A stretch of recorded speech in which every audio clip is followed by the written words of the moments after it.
2024년 10월 10일 목요일 에바다교회 오늘을 여는 말씀 함께 나누겠습니다. 사도신경으로 신앙 고백 드리겠습니다. 나는 전능하신 아버지 하나님 천지의 창조주를 믿습니다. 나는 그의 유일하신 아들 우리 주 예수 그리스도를 믿습니다. 그는 성령으로 잉태되어 동정녀 마리아에게서 나시고 본디오 빌라도에게 고난을 받아 십자가에 못 박혀 죽으시고 장사된 지 사흘 만에 죽은 자 가운데서 다시 살아나셨으며 하늘에 오르시어 전능하신 아버지 하나님 우편에 앉아 계시다가 거기로부터 살아있는 자와 죽은 자를 심판하러 오십니다. 나는 성령을 믿으며 거룩한 공교회와 성도의 교제와 죄를 용서받는 것과 몸의 부활과 영생을 믿습니다. 아멘. 오늘 하나님께서 우리 가운데 주신 말씀은 히브리서 5장 1절부터 10절까지 말씀입니다. 히브리서 5장 1절부터 10절까지 말씀입니다. 우리 다 찾으셨으면 우리 함께 말씀 봉독하도록 하겠습니다. 대제사장마다 사람 가운데서 택한 자이므로 하나님께 속한 일에 사람을 위하여 예물과 속죄하는 제사를 드리게 하나니 그가 무식하고 미혹된 자를 능히 용납할 수 있는 것은 자기도 연약에 휩싸여 있음이라. 그러므로 백성을 위하여 속죄제를 드림과 같이 또한 자신을 위하여도 드리는 것이 마땅하니라.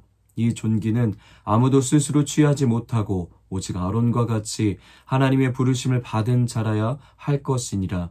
또한 이와 같이 그리스도께서 대제사장 되심도 스스로 영광을 취하심이 아니요 오직 말씀하시니가 그에게 이르시되 너는 내 아들이니 내가 오늘 너를 낳았다 하셨고 또한 이와 같이 다른 데서 말씀하시되 내가 영원히 멜기세덱의 반차를 따르는 제사장이라 하셨으니 그는 육체에 계실 때에 자기를 죽음에서 능히 구원하실 이에게 심한 통곡과 눈물로 간구와 소원을 올렸고 그의 경건하심으로 말미암아 들으심을 얻었느니라. 그가 아들이시면서도 받으신 고난으로 순종함을 배워서 온전하게 되셨은즉 자기에게 순종하는 모든 자에게 영원한 구원의 근원이 되시고 하나님께 멜기세덱의 반차를 따른 대제사장이라 칭하심을 받으셨느니라. 아멘. 우리는 어제 히브리서 4장을 통해서 우리의 큰 대제사장 되신 예수님의 은혜에 대해서 함께 나눴습니다. 예수님께서 큰 대제사장이 되시니 언제든 때를 따라 돕는 은혜를 얻기 위해서 담대하게 예수님을 의지해서 하나님 앞으로 나아갈 수 있게 되었고 또 나아가야 한다라는 소망에 대해서 함께 나눴는데요. 이어지는 말씀인 오늘 히브리서 5장도 큰 대제사장 되신 예수님이라는 주제를 계속해서 이어서 말씀은 전해주고 있습니다. 히브리서 5장에서는 구체적으로 예수님께서 대제사장이 되시는 것이 왜 우리에게 소망이 되어지고 이 믿음의 도리를 우리가 왜 더욱 굳건하게 붙들어야 하는지에 대해 조금 더 디테일하게 그 내용을, 그 가르침을 전해주고 있는 것이죠. 특별히 히브리서 기자는 오늘 5장을 통해서 우리의 소망, 곧 위에서 말한 것처럼 예수님이 큰 대제사장이 되심이 얼마나 우리로 하여금 존귀한 소망의 근거가 되는지 그것을 확고하게 들추어내기 위해서 옛 대제사장직과 예수님의 대제사장 되심을 비교하고 대조하는 방식으로 말씀을 전해주고 있습니다. 그래서 오늘 말씀의 구조를 먼저 살펴보면 1절부터 4절까지는 구약에서 보여주는 옛 제사장직에 대한 설명으로 이어지고 있습니다. 이어지는 5절부터 10절까지의 말씀은 히브리서 저자가 진짜 들려주고 싶은 이야기, 바로 예수님의 대제사장직에 대해 설명해 주고 있는 것이죠. 먼저 본문의 내용들부터 살펴보도록 하겠습니다. 1절에서 보면 히브리서 저자는 대제사장이란 무엇인가에 대한 설명으로 오늘 히브리서 5장 말씀을 시작하는데요. 어제도 우리가 오늘을 여는 말씀을 통해 들었듯이 대제사장은 하나님 앞에서 백성들을 대표하여 죄를 속하는 제사와 예물을 드리도록 택함을 입어 세워진 사람들이었습니다. 출애굽기 28장, 29장에 보면 이 내용들이 자세하게 나타나 있죠. 대제사장들은 번제와 소제, 화목제, 감사제 등 이런 제사들을 통해 하나님이 기뻐하시는 예물을 백성들을 대표하여 주님께 올려드린 일을 했습니다. 그러나 그뿐만 아니라 대제사장에게 가장 중요한 역할이 있었죠. 바로 1년에 한 번 대속죄제의를 통해서 한 해를 통틀어 범한 죄를 용서받기 위해 백성들을 대표하여 하나님 앞으로 나아가는 역할을 바로 이 대제사장들이 했던 것이죠. 그런데 이어지는 2절, 3절에서 보면 구약의 대제사장들, 옛 대제사장들은 백성들뿐만 아니라 자기를 위해서도 속죄 제사를 드려야 했습니다. 그 내용이 레위기 16장에 나타나 있는데요. 왜 이와 같이 해야 했냐면, 왜 이와 같이 자기를 위해서도 속죄 제물을 드려야 했냐면 대제사장 그 역시 백성들과 똑같은 동일한 죄인이었기 때문입니다. 그로 인해 자신도 죄인이었기에 자기를 위해서 속죄제를 드려야 했을 뿐만 아니라 이전에 오늘 말씀 2절에서의 설명처럼 자기도 죄인이었기에 죄를 짓는 백성들을 보며 분내거나 정죄하지 않고 너그럽고 안타까운 마음으로 백성들의 죄를 하나님 앞으로 가져갈 수 있었던 거죠. 이런 대제사장들은 스스로 자원하거나 백성이 뽑아 선출되는 것이 아니었습니다. 오직 하나님이 택하심과 부르심에 따라서 선택되었음을 4절은 강조하며 확언하고 있는 것이죠. 1절부터 4절까지의 구약의 옛 대제사장들의 이야기를 통해 오늘 말씀은 무엇을 부각하여 보여주고 싶은 것일까요? 바로 한계성을 들추어내고 있는 겁니다.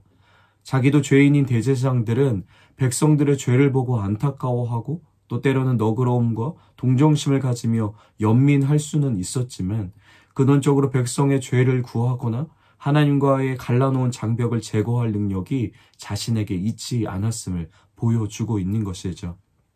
그러면 이제 이어서 우리가 굳건하게 붙들어야 할 믿음의 도리이신 예수님은 어떤 대제사장으로 우리에게 찾아와 주신 것일까요? 그 대답이 5절부터 이어지고 있습니다. 오늘 말씀에서 보면 예수님께서 우리의 큰 대제사장이 되신다고 확언하면서 여러 가지의 강조점들을 이야기해주고 있는데요. 그 중에서도 제일 강조되며 설명되어지는 부분이 예수님은 하나님의 아들이심과 동시에 하나님의 대제사장으로 하나님의 영광을 위해 택함을 받으셨다라는 것을 강조하고 있습니다. 그런데 예수님은 어떤 하나님의 아들이셨냐면 5절에서 시편 2편을 인용하여 이야기해주고 있듯이 왕과 같은 하나님의 모든 통치권과 권세를 부여받은 존귀한 아들이었던 것이죠. 동시에 예수님은 어떤 대제사장이시냐면 시편 110편에서 다윗이 예언한 것처럼 멜기세덱의 반차를 따르는 이 땅의 혈통에 속하지 않으신 영원하시고 하늘에 속한 승리하신 제사장이라는 것을 강조하고 있습니다. 그런데 그런 예수님께서 하나님의 아들이시면서 동시에 대제사장이신 분이 우리를 위한 구원을 어떤 방식을 통해서 열어주시고 우리에게 구원을 베풀어 주시는지 7절부터 보여주고 있는데요. 우리 오늘 말씀 7절부터 9절 함께 찾아서 읽어보도록 하겠습니다. 히브리서 5장 7절 9절입니다.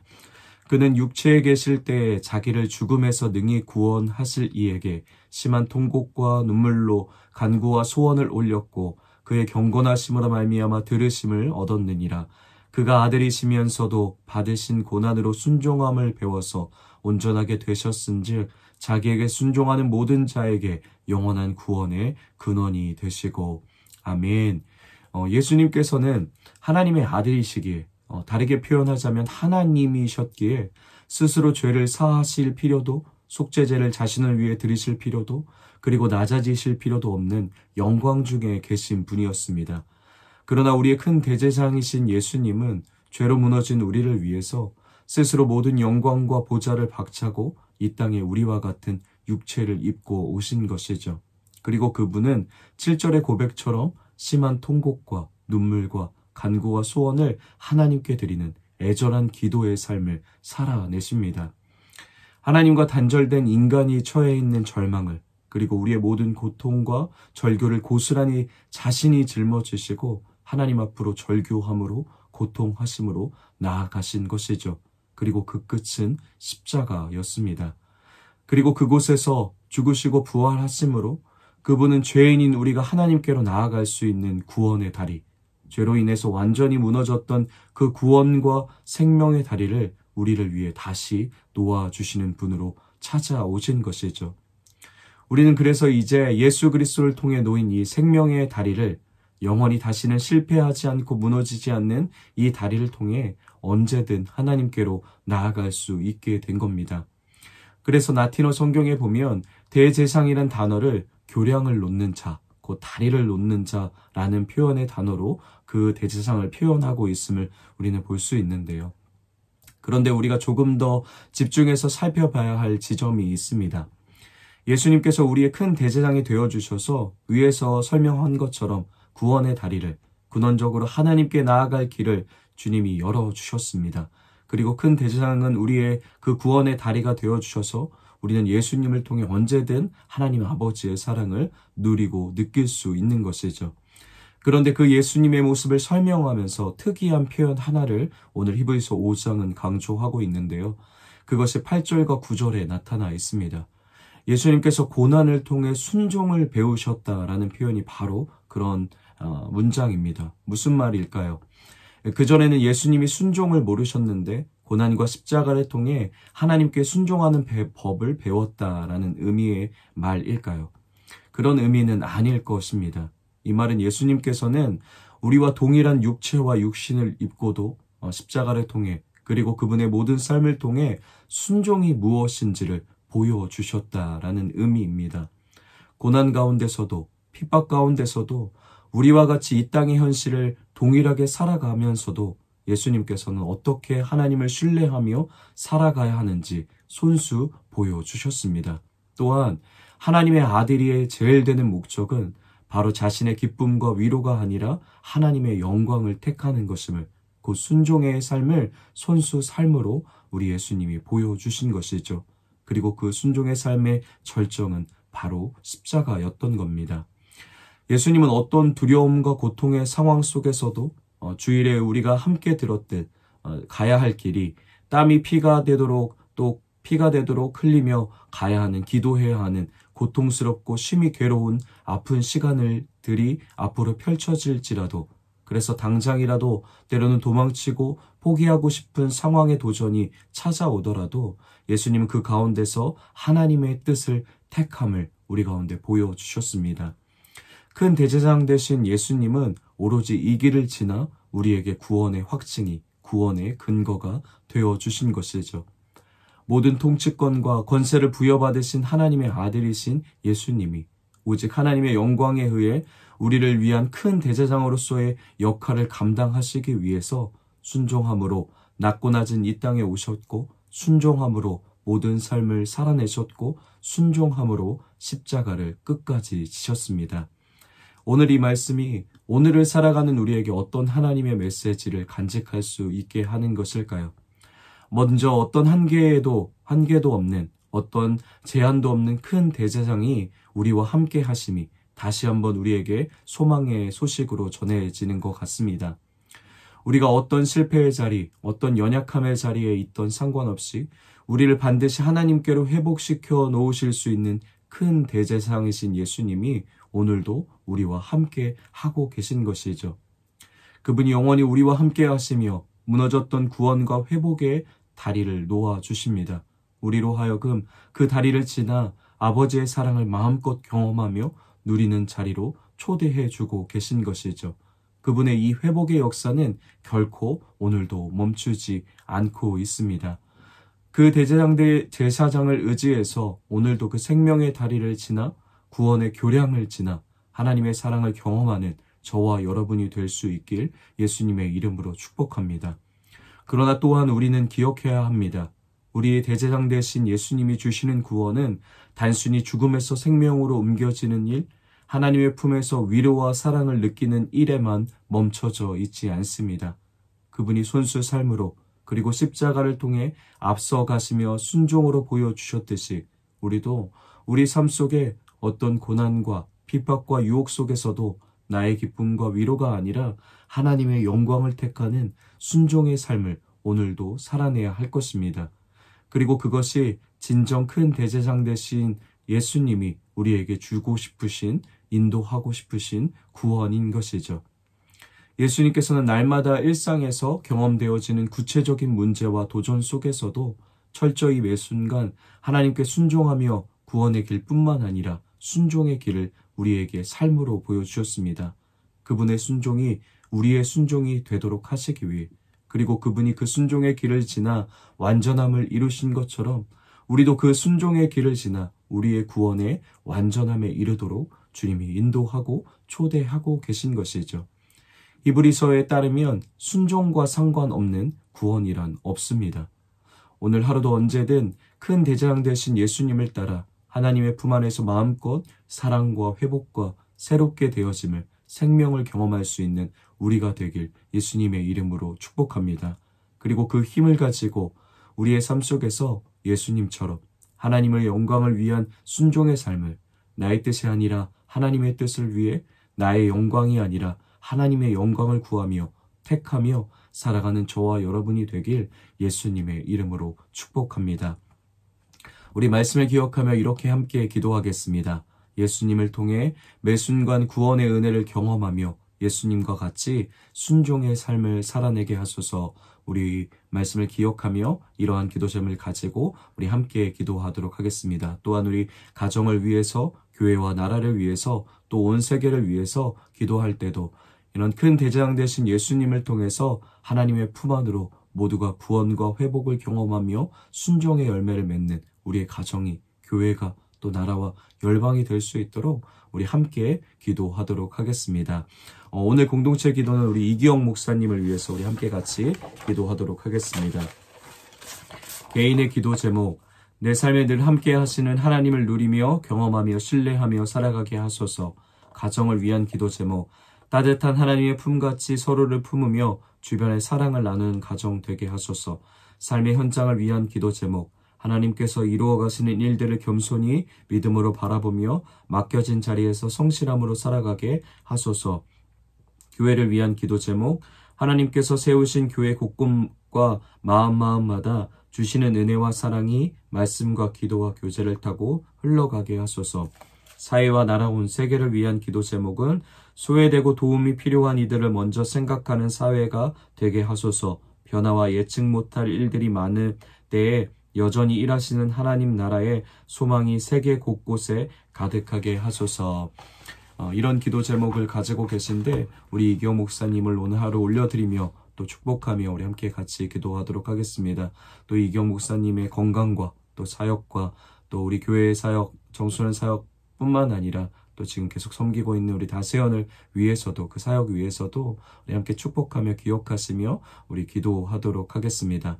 또 오늘 생일을 맞이 우리 양진규 청년을 위해서도 오늘 하루도 하나님이 허락하시는 창조의 목적을 많은 사람들을 통해서 확인하고 또 축복받으며 또 경험할 수 있는, 또 하나님의 마음과 뜻을, 또 진규를 창조하시면서 느끼셨던 하나님의 마음을, 그 기쁨을 진규의 삶 속에 가득 경험할 수 있도록 허락해달라고 우리 양진규 청년을 위해서도 우리 축복하며 우리 함께 같이 기도하도록 하겠습니다. 뿐만 아니라 개인의 기도 제목, 또 가정의 기도 제목, 또 우리 교회와 또 공동체와 또 나라와 열방을 위해서 하나님이 성령을 통해서 알게 하신 기도 제목을 가지고 하나님 앞에 나아가서 간절히 기도하신 후에 각자의 자리에서 주기도문으로 모든 예배 마치도록 하겠습니다.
주